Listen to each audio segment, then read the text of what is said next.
Everyone's praising Erika Kirk's memorial speech like it was brave, but when you actually start looking into her, it gets dark fast. And I stand on what I said. It seemed more like a rally than a memorial. So now Erika Kirk's carefully built image is cracking wide open after her ex-boyfriend allegedly leaked explicit photos of them together, and the fallout is getting louder by the hour. What started as whispers has turned into a full-blown storm, putting her career, her credibility, and her position as TPUSA CEO under intense scrutiny. Everything she's worked for is suddenly on the line, and the pressure is real.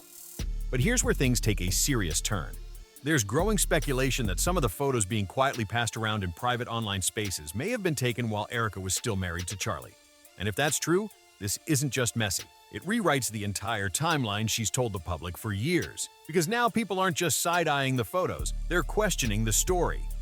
The marriage. You know how Erika Kirk lied about not dating 5 years before she met Charlie Kirk, even though we all know now she was dating a guy named Cabot Phillips who works at Turning Point. The origin story. The way she described meeting Charlie and building a life together, if she could allegedly look him in the face and lie repeatedly back then, people are asking a brutal question now. What else might she have been hiding since his death? For years, Erika pushed a very polished narrative. She presented herself as the devoted, faithful woman who met the love of her life, got married, stepped away from the spotlight, and focused on family. That wasn't just a lifestyle. It was a brand she defended hard and repeated often. She wanted people to see her as disciplined, principled, and different from everyone else, someone who followed strict values and didn't live recklessly. That image wasn't accidental. It was carefully shaped, promoted, and protected at every turn. But now, the metadata tied to the explicit photos her ex allegedly shared is telling a very different story, one that directly clashes with the version of events Erika has publicly stood by. And metadata doesn't argue. It just exists, timestamped and unbothered. In her recent CBS interview while mourning, Erika made a point to say she didn't date anyone in the years leading up to meeting Charlie. That wasn't said lightly or offhand. She wanted the audience to understand exactly who she believed herself to be.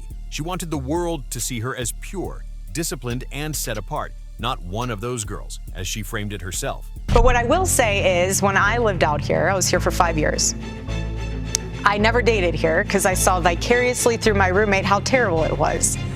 Somehow getting drinks was the replacement of having coffee and breakfast. I personally would rather have coffee or brunch with someone than going, I don't drink. I find it unproductive, not because I'm holier than whatever. I just don't operate that way. But I always thought it was very strange how she would go to drinks with one guy and then go to dinner with another. So it goes twofold here.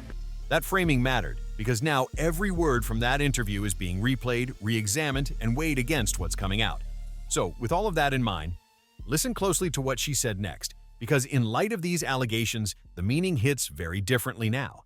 But if the timestamps on those leaked photos tell us anything, it's that Erika was living a lifestyle that looks nothing like the one she later described. According to the dates tied to those images, she was out in New York City moving like a single woman, socializing, partying, and doing the same things many people her age were doing during their NYC phase. During that same period, Erika also appeared on Season 3 of Bravo's reality show, Summer House. Her episodes were filmed in August of 2018, first at a New York City bar and later out in the Hamptons. And the footage speaks for itself. She's clearly drinking and fully part of the party environment, which is why people are confused about why she later claimed otherwise. That confusion only grew once people started digging deeper. The more clips, interviews, and timelines viewers pulled up, the more gaps appeared in Erika's story. What she said later didn't line up with what was documented at the time. And once that door opened, it didn't close again. Because it turns out Erika wasn't just going out and having fun despite her later statements. She was also publicly dating before her relationship with Charlie, even though she later suggested otherwise. And that was until I hosted the first Trump rally in Trump rally history right here in Arizona in 2015. I got a call from Miss Erika Kirk, Miss Arizona 2012. I just want to help, she said. So naturally, I put her right behind the president at that first rally. Evidence shows she was connected to at least 2 men during that stretch, which directly contradicts the image she tried to present years later. One of those men was Tyler J.T. Massey, a professional baseball player. In an interview with Arizona Foothills magazine, Erika didn't hold back at all. She described him as her favorite human, her best friend, and her incredible boyfriend. That kind of praise wasn't subtle, and it made people believe the relationship was serious. Some even thought the two were engaged at one point. While no marriage records were ever confirmed, photos from what looked like an engagement-style photo shoot later went viral online, especially after Charlie's death. Those images reopened old questions and made people re-examine how serious that relationship may have been. But the piece of resurfaced media that really pushed the internet into overdrive came from a major political rally back in 2015. In that clip, Erika is seen standing next to a man, with a young girl nearby in the crowd. The internet did what it always does. It started speculating wildly. To be clear, there is no verified proof connecting that child to Erika or to any romantic relationship, and those claims remain unconfirmed rumors driven by online speculation. Still, the clip added another layer to the scrutiny because people felt it showed yet another side of Erika's past that didn't match the story she later told. And once all these pieces were placed next to each other, the photos, the footage, the interviews, and the timelines, people felt like the gaps were getting harder to ignore. But here's where things start getting a lot more interesting. In that same frame, people noticed Tyler Bauer standing nearby, with the same bleachers clearly visible. And that matters because this is the same Tyler Bauer who later introduced Erika to Charlie, and who just so happens to be one of TPUS's top figures today. Do you remember how Trump was going to drain the swamp? She got a butterfly tat on the back of a you-know-where. I laid her life. That connection alone raised eyebrows fast. So naturally, people started asking questions. Why does this part of Erika's past barely get mentioned? Why was it seemingly wiped from the story she tells now? And why did she push so hard to convince everyone, including Charlie, that she was a deeply pious Christian woman before marriage, when photos and video from that same era suggest a very different lifestyle? And here's the part Erika consistently skips over when she tells her version of events. This is where things stop looking random and start looking calculated. Her history with Tyler Bauer doesn't exist in isolation. It overlaps with everything else happening around her at the time. By 2017, Tyler Bauer stepped into the COO role at TPUSA.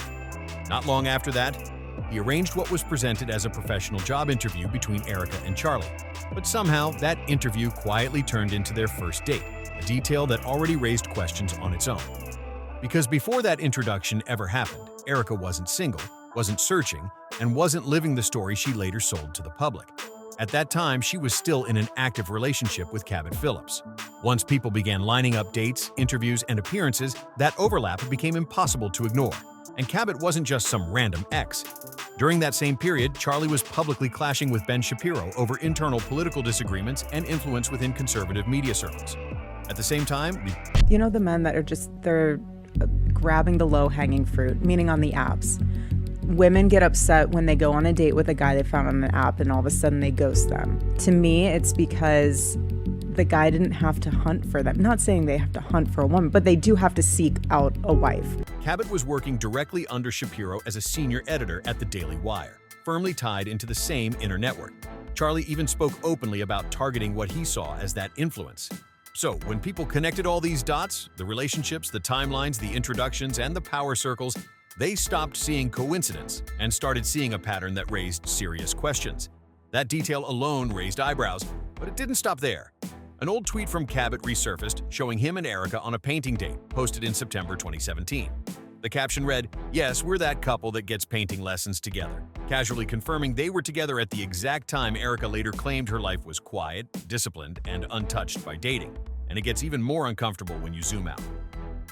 From that same period, photos show Cabot and Charlie socializing, playing basketball, and moving in the same circles. That makes Erika's claim that she randomly met Charlie a year later start to crack. Because once those overlaps became obvious, the story stopped lining up. That's when speculation shifted fast. If Erika was still dating Cabot while being introduced to Charlie through Tyler Bauer, then the timeline suddenly becomes very tight. And once people mapped that out, the window for when those alleged photos were taken became a lot clearer in people's minds. Now add one more layer to that. Those images didn't resurface until after Charlie had passed and Erika was finally facing real public scrutiny. When you factor in that timing, a lot of people stopped seeing coincidence and started asking harder questions. For a long time, Erika managed to avoid serious pushback by staying polished, composed, and constantly on the move. Public appearances stayed upbeat, messaging stayed controlled, and attention shifted fast to the next event or headline. But now it looks like she's run into something that can't be brushed off or hidden with presentation alone. Since whispers about those photos began circulating, Tapiuesa has allegedly been sending internal messages mentioning things like emergency meetings and leadership restructuring.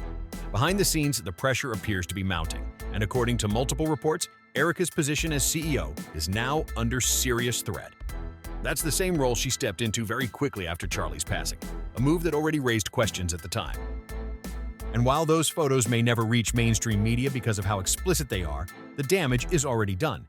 The idea that they exist, sitting somewhere in a file, has been more than enough to shake her reputation to the core. Now here's where the conversation really shifts. Because once the heat stopped being only about Erika, people started looking sideways at the men who were around her while all of this was being set up. And one name keeps resurfacing no matter how hard people try to avoid it: Cabot Phillips, even as Erika takes hits from every direction. Cabot is out here publicly launching TPUSA Tour branding around how to lead like Charlie and moving forward like nothing around him exists. That's where things start to feel uncomfortable.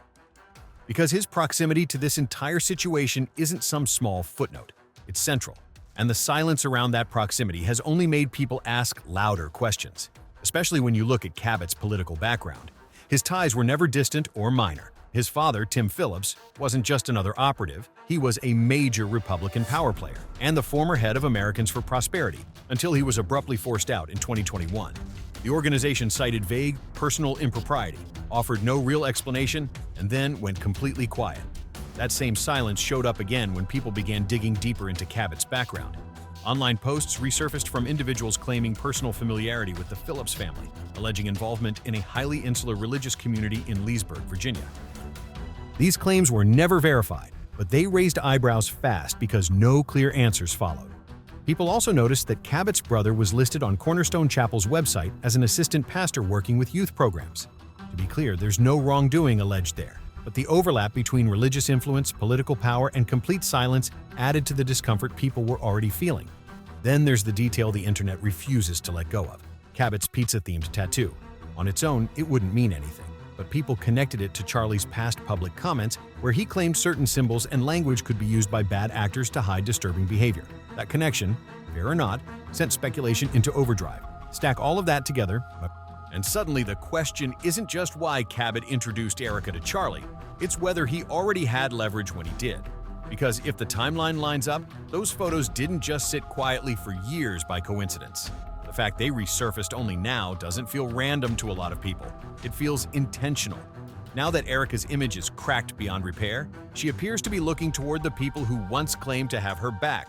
But instead of support, she's getting distance, silence, and denial.